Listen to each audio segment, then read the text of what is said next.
Hey, welcome, all my right thinkers. Thanks for tuning in to check out your boy, Default Thinking, right out here in my lab. Cold, shoveling snow, but I'm in the book. We about to get into the body is a temple concept from the Hindus. This is their concept, and they believe that the body is the temple which God dwells in, not the physical place. This says here. Yet the Most High God does not dwell in the house made by human hands. God dwells in the house, the temple, not made of human hands. Let's talk about this lesson. We about to have some fun. Rightisms, 25 rules to live by. Storytelling, story with a message. There's always a message in my stories. For life, I give you life lessons. You tune in and receiving them. I appreciate you. We got a good thing going. Let's do what we do. Right thinking mission is to enlighten, inspire, educate, and motivate you, the individual, to a higher spiritual level of enlightenment. Right thinking way of life through mental and spiritual discipline. Practice daily will help and guide you to obtain your goal of reaching spiritual enlightenment, aka know thyself. My mission is that all right thinkers know thyself. If you're a right thinker, your goal is to know thyself. See where we're going with this? Let's get that together. So I asked the question, do you know you? You will when I'm through. It's rhetorical, but if you don't have the answer for yourself, tune in. I got you. A person who knows not and knows that they know not is simple. A fool, excuse me. Disregard them, don't be them. A person who knows and knows not, excuse me, person who knows not and knows that they know not. It's simple, but you can teach them. That's why I do what I do for you. Appreciate you too. Stay tuned. I got more for you. A person who knows not and believe and think that they know is dangerous, avoid them. I do. A person who knows and knows not that they know is spiritually asleep. I can awaken them. I'm your spiritual alarm clock here to wake you up with knowledge of self. That's what I do for you. A person who knows and knows that they know is wise. Follow them. All these persons reside in you. Right thinkers, know thyself and two. Maya be true. This is the Hindus' concept of the temple. You see, there's two diagrams here. This is the Hindu layout of the temple, and this is the Hindu concept of the body and the seven chakras from 1 to 7. And I'm going to give you the chakra number and the color. I can't read that little fine print, and so I'm just reading them parts of it. They got names, but I can't read the print. Sorry about that. All right, so let's go. P-Funk philosophy on the body as a temple, according to the Hindus. They had a perspective second to none. Watch this. When observing some of the structures of the ancient Hindus, okay, we can see that they designed their temples all based on the human body.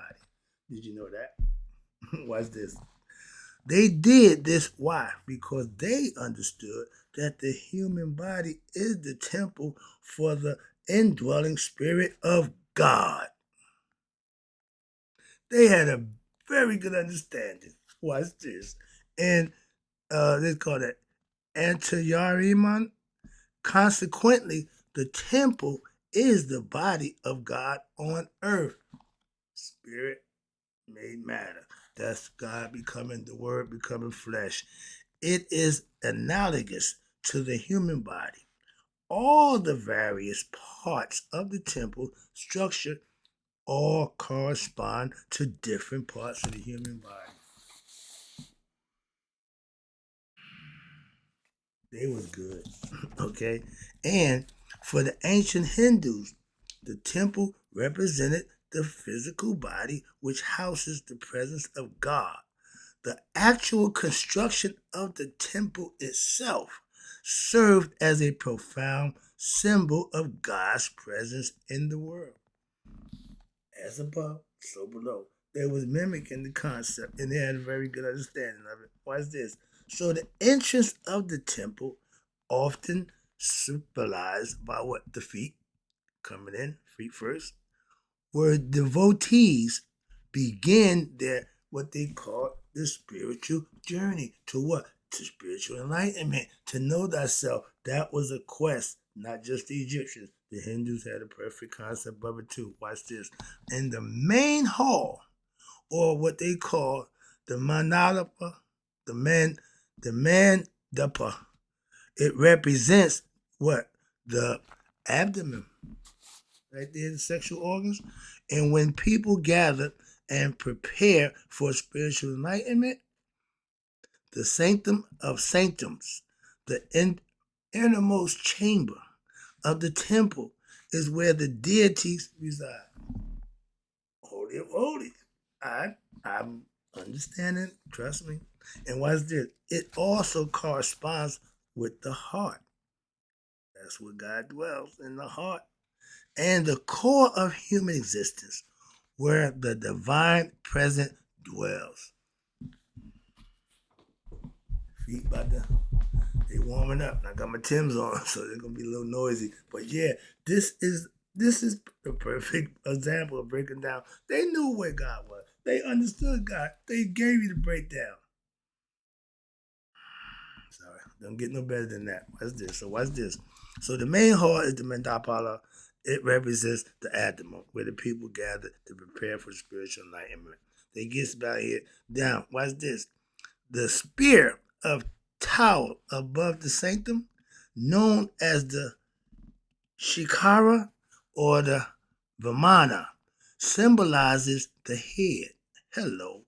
In reaching towards the heavens and signifying spiritual ascent and spiritual enlightenment. Higher consciousness. Watch this. And what happens? The intricate design reflected a deep understanding, and that's what I'm talking about. They fully understood of what? A deep understanding of how the human body, as a microcosm of the universe, is a sacred vessel that's held by the divine. The divine is in you. We are divine beings in having a human experience. They keep telling you that, and that's what they're saying in their way. And by aligning the temple's architecture with the human form, the ancient Hindus emphasized the intimate connection between what? The divine presence and the individual soul.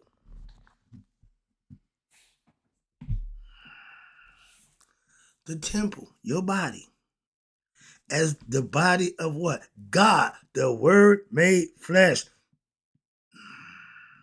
God's mind in from spirit to matter on earth became a powerful reminder to the divine spark within every human being. They didn't believe that God chose the people, bull nonsense, okay? They all knew that we had our own way to get to God. If we what? Study, practice, and do the things we need to do, it will happen automatically. That's the control you have of waking up the serpent that's in you. That's what they did. And you see the layout right here. You come in from the feet. You wake your way up to the different levels to come on in, and you make it to the Holy of Holies. That's becoming conscious of who you are, finding God within you, and doing the chakras. They did it this way. Same way. First chakra, second one, the third. Now this is the lower level. These three, fight or flight, sexual problems, and ego. That's how the beasts of the fields live off of. Man raises up to the heart chakra, which is compassion and empathy for others. The sixth chakra, that's the throat chakra. That's when you speak makaru, speaking from the heart. You become an honest person, you're speaking from the heart. And the sixth chakra, the third eye, that's when you become enlightened. That's when you open up the third eye. And the seventh chakra is the crowning that you get, the halo that you get, and you see here, okay? Everybody got a crown, okay? The building, you see a building at the top of the buildings? See that there? That represents the crown. And then this one, they show you, they got six. They don't show you the heart. They give you the feet, they give you the knee, they give you the scrotum, and it takes you up to the throat, third eye, and then the crown. Because everybody understood The heart is the halfway part in the body. That's the midway point from the beastly to the spiritual. The ignorant, enlightened. As above, so below. When you enlighten the lower nature, because it will give it, good always prevail. And that's always been. We in a society where men have taken over, man is running the show, and man is material, egotistical, and we're going straight to hell due to his leadership, and it's not good. Haven't been good, and as long as he's in control, it won't get better. Get over it. Why? Without knowledge and understanding spiritual knowledge, spiritual enlightenment, knowing God dwells within you, knowing yourself, we ain't ever going to get past go. And they tell you, again, emphasizing the body. I'm about to take my masons. I'll be back with y'all in 1 second. We in Hindu right now. I'm doing the Indian. They had the breakdown. And they showed you each chakra. They broke it down. The name of them. I ain't giving you that. I can't read that fine print. But that's how that goes. And then over here, they show you human body, how the temple's built. They got some of the most exquisite, oh man, the temple. They got Kalash. They got the one, oh man, Jesus Christ. Angkor Wat. They built that from the top down. Still don't know what happened to all the rubber, all the rock that they took out, but it's the most amazing carving since the pyramid. They got some beautiful structures, and they know how to build. Oh, they know how to build, and they had the concept just right. The feet, lower level. The knee, the second level. You always had the first 2 levels there, right? Third level is the solar plexus. You see right here, scrotum. That's the area with reproduction. That's all beastly. That's all instinctive. That's all natural and it's cool. But when you rise up, when you see the neck right here, see a little bar? Y'all call it the Holy Grail. If you're a Christian, that would be Holy Grail holding what? The head. Right here. The head. The ajna, the third eye, open up here. And then you get the crown. It's always on top of the head, outside the body, signifying. And all church steeples had that. That was signifying what? High knowledge, the most high, the crowning. And every time you saw Jesus, he had the halo effect. And in Acts 7, verse 48, it says, see how he laid out? If you see how he laid out, right here. This is the human body. You see that right there? You see this right? See the part right here? The Washington Monument, the Vatican City, they all have a obelisk.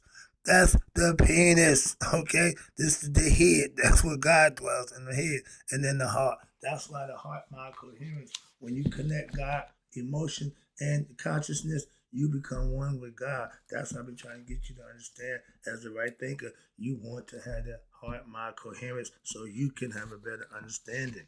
And in this way, I showed you how to lay it out. Watch this. In this way, our ancient Hindu temples were not merely places of worship. No. But a profound symbols of the spiritual journey that we all have to go through. And it's illustrating that the divine that resides within us all have to be woken up, have to be connected to from every individual that he's inside. If you don't connect with God before the physical body dies, he goes on to get another body who will. When you won't, somebody else will. That's called reincarnation. And the God that resides in all of us, the act of what?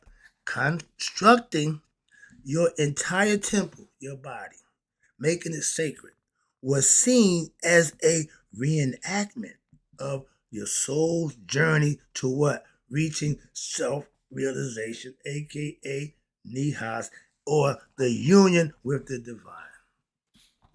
I'm about to step. Mirroring the sacred architecture of the human body itself. It houses God, and God will operate when it's what? Put into use and implied in practice. That's how you reach what? Spiritual enlightenment. That's how they laid out their temples as the human body. The body is the temple. I'm about to get my Sonic brothers. Oh, this y'all can No, no, I'm not done. Oh, yes, I am. We're going to go to Solomon's temple. We know that the body is the temple from the Hindu. Now let's do a little Masonic breakdown of Solomon.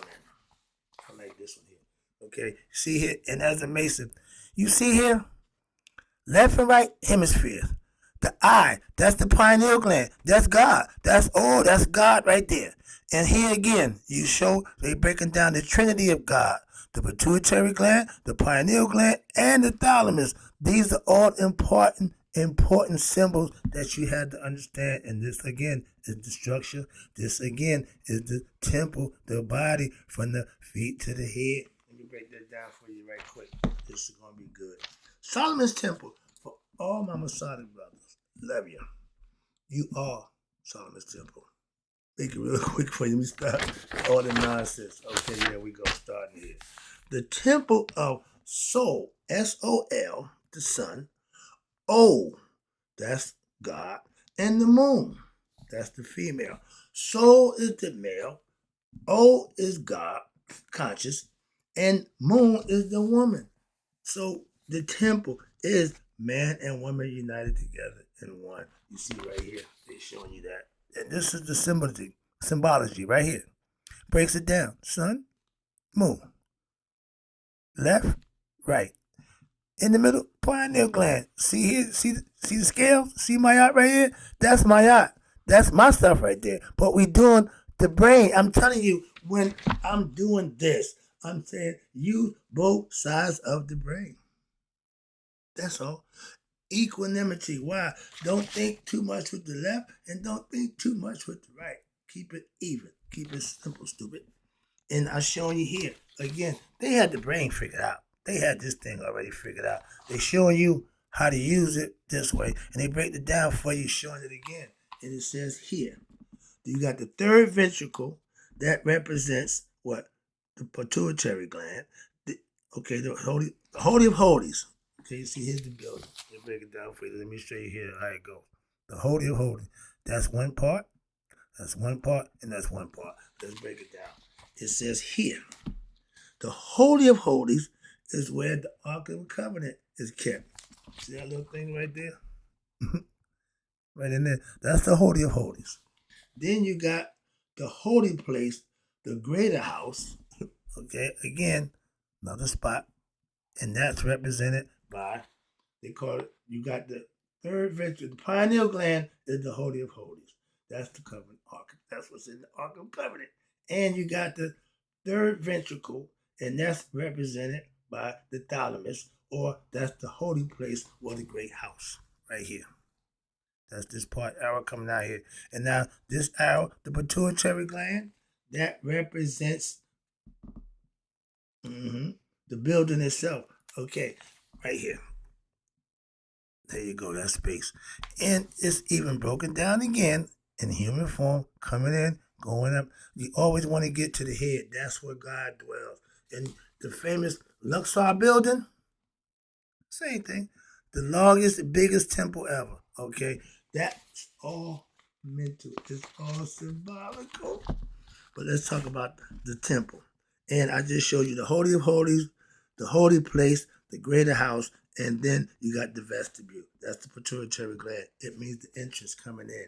You work your way through the holy place, the great house, that's the middle section, and then you reach the Holy of Holies, the head, the pineal gland. That's where God dwells in man.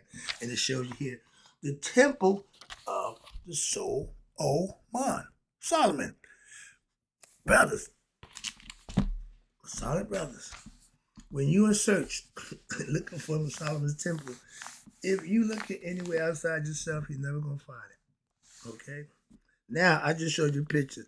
The temple of Solomon is symbolically, it's not a real place, but it is you manifest.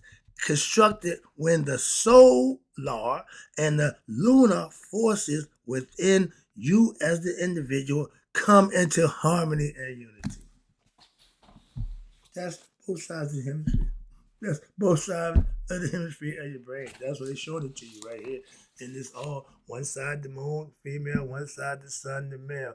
They break it down and simplify as best they could, but they hide it from the ignorant. So If you're ignorant, this ain't gonna help you. But if you're Mason, I know you got a little more insight, so it'll mean something to you. So watch this. And I just told you, you see the scales right here? That's the balancing scale. That's another way of sneaking in my girl, Mayat. Okay. Now, read this. Now, it says the solar forces. Remember, Mayat is two what? Opposites working together to make one good common thing, to create. Okay. And it says here, the lunar forces within all individuals to come into harmony and unity. The balance, this balance represents the integration of what? Opposite energies, male and female, within us. And that's the active, assertive solar force and the reflective, receptive lunar force. Solar, man, lunar, woman. And when in the inner energies are aligned, they come together and they unify as one, that will create a stable foundation that you can stand on. That's my yacht, the pedestal, which is balanced. Much like the Temple of Solomon, which is a metaphor. Again, Mama Shada brothers, you already know that, but it's the metaphor for what? Your spiritual wholeness and spiritual enlightenment. I told you, I'm a traveling man. They gave me the tools and they gave me a lot of insight, understanding, but I got a lot smarter and wiser to the craft once I ventured out on my own and started doing my own thing. So this is good information. I ask people when they say, yo man, you give me solid knowledge. I say, yeah, but what you gonna do with it? Outside the temple, that knowledge that they're using today serves no purpose. It used to be for a more noble and glorious purpose, meaning I'm going to show you what I know. I'm going to shine because I got the light inside me. That's how the Masons used to roll. Now, not so much. Okay? It was all about pride, self-respect, and showing other people what a good person looked like, a good man. Okay? And in Corinthians, it says, 3 verse 16, do you not know do you not know that ye are God's temple? You are God's temple, and that God's spirit dwells in you. Wait a minute. I got a problem with the Christians and the religious concept because I feel as though they took God out of man. Not according to that. And not according to the way my pastor teach and preach from the book. Christ is in us. He make that clear, because if that wasn't understood, I wouldn't be there. But y'all saying it in Corinthians, do you not know that you are God's temple? And Masons, until they reach a certain level of knowledge and understanding in the craft, they don't know either. Get 32 degrees. Oh, now I know I'm King Thug. Yeah, but they've been shady the whole time with you. Have you chasing the carrot? That pisses me off. I don't like that game plan, and that's what it's a big game, a bunch of kids, okay? When I was coming up, you had to get a doctor's note to take the ass whooping that they would put down on you. Okay, old school Chester. I came in, I took a beating. I took a physical beating.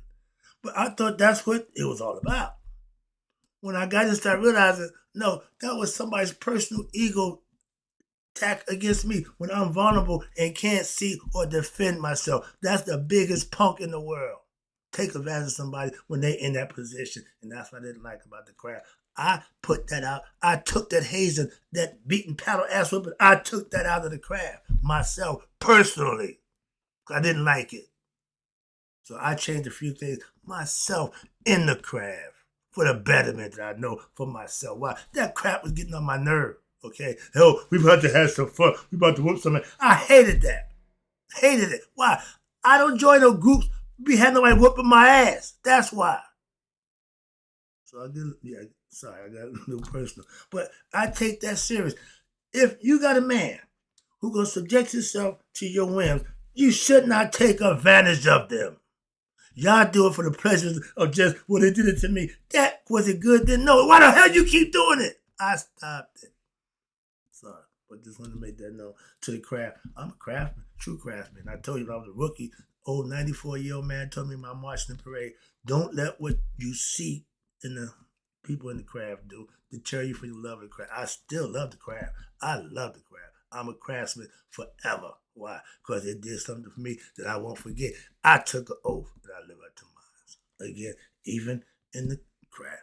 Basically, yeah, I don't practice no more, but I'm not giving up nothing but knowledge of my craft because I'm still respected, and that's what I do for you. I'm gonna shut the lesson down before I get too much intense with this nonsense. I done got upset. But I'm gonna take you to the Luxor Temple again. It's the layout of the human body from the Egyptian perspective. We just did the Hindu, so I'm moving right along. We got that coming up. It's about to get good. Yeah, we about to do again. The Luxor Temple is the human body. I got all that for you. And how about this? The pyramids. I'll be right back. Right thinkers, may you all live to be 100. Me, 100 miles a day. So I know that my right thinkers for getting all this knowledge about the body and the temple and Solomon's temple have passed away. I'll be right back with the Luxor Temple symbology. I'll be right back.